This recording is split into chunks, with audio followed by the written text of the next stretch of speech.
રાજકોટ શહેરના એ division police station વિસ્તારમાં હની ટ્રેપનો બનાવ સર્જાયો હતો। નિલેશભાઈ મૈયાભાઈ ઝુંઝા, પાયલબેન ભાવિનભાઈ પટેલ અને તેજલબેન દીપકભાઈ ટિંડાણી દ્વારા નિવૃત્ત શિક્ષકને જમીન દેખાડવાના બહાને સંપર્કમાં આવી હની ટ્રેપ ગોઠવી ધમકાવી 12 લાખ રૂપિયા પડાવી લીધા। નિવૃત્ત શિક્ષકે હિંમત કરી ફરિયાદ નોંધાવતા રાજકોટ શહેર ક્રાઇમ બ્રાન્ચે ત્રણેય આરોપીઓને ગણતરીના કલાકોમાં પકડી આગળની કાર્યવાહી હાથ ધરી।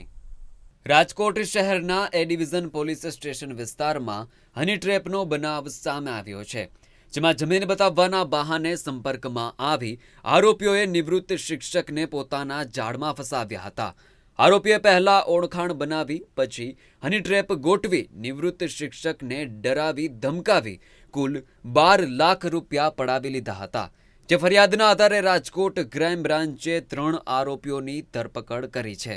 તારીખ 11/3/2026ના એ ડિવિઝન પોલીસ સ્ટેશન ખાતે આ ફરિયાદ દાખલ થયેલ છે। ફરિયાદીની હકીકત જોઈએ તો આ ગુનાના ફરિયાદી એક નિવૃત્ત શિક્ષક છે અને ગુનાના આરોપીઓ સાથે જમીન બતાવવા માટે સંપર્કમાં આવેલા હતા। ત્યારબાદ ફરિયાદીને હની ટ્રેપમાં ફસાવી તેની પાસેથી 12 લાખ જેટલા રૂપિયા ડરાવી ધમકાવીને બળજબરીથી પડાવી લીધા હતા અને વારંવાર ત્યારબાદ પણ રૂપિયાની માંગણી કરતા હતા। ફરિયાદીએ હિંમત દાખવીને એ ડિવિઝન પોલીસ સ્ટેશનનો સંપર્ક કર્યો હતો। ત્યારબાદ એ ડિવિઝન પોલીસ સ્ટેશનમાં સંલગ્ન કલમોની આ બાબત પર ગુનો પણ દાખલ થયેલ હતો। બનાવની ગંભીરતાને જોઈને ક્રાઇમ બ્રાન્ચની અલગ અલગ ટીમો આ આરોપીઓને પકડવા માટે પ્રયત્નશીલ હતી। ત્યારબાદ ટેકનિકલ સર્વેલન્સ તથા હ્યુમન ઇન્ટેલિજન્સની મદદથી આ ગુનાના 3 આરોપીઓને પકડવા ક્રાઇમ બ્રાન્ચને સફળતા મળેલ છે।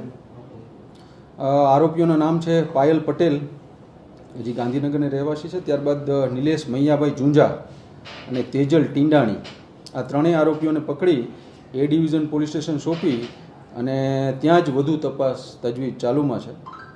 આમાંની એક આરોપી પાયલ પટેલ સામે અગાઉ આ જ પ્રકારની હની ટ્રેપ બાબતની ફરિયાદ અંકલેશ્વર પોલીસ સ્ટેશનમાં દાખલ છે।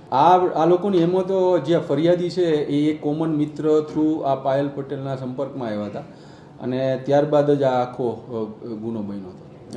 બસ સ્ટેન્ડ પાછળ એલેક્સા હોટલ છે, ગાંધીનગરના છે અને એ બાબત એનો એક ગુનાહિત ઇતિહાસમાં એને અંકલેશ્વર પોલીસ સ્ટેશનમાં આવો એક ગુનો દાખલ છે। બાકી વધુ તપાસ એને કોઈ બીજા પાસેથી કે આવી રીતે પૈસા પડાવ્યા હોય ડરાવી ધમકાવીને, તો એ બાબતની વધુ તપાસ તજવીજ એ ડિવિઝન પોલીસ સ્ટેશનમાં ચાલુ। 12 લાખ રૂપિયા માંગ્યા હતા અને આરટીજીએસ થ્રુ પાયલ પટેલના એકાઉન્ટમાં 12 લાખ રૂપિયા ટ્રાન્સફર પણ થયેલે છે અને ત્યારબાદ વધુ પૈસાની માંગણી પણ એ લોકો કરતા હતા। આ પ્રકારના હની ટ્રેપથી બચવા માટે એ જાહેર જનતાને અપીલ છે કે જો કોઈ વ્યક્તિને આવી રીતે કોઈ પણ બ્લેકમેલ કરવાનો પ્રયત્ન કરે તો કોઈ જગ્યાએ ડર્યા વગર નજીકના પોલીસ સ્ટેશન અથવા ક્રાઇમ બ્રાન્ચનો સંપર્ક કરવો।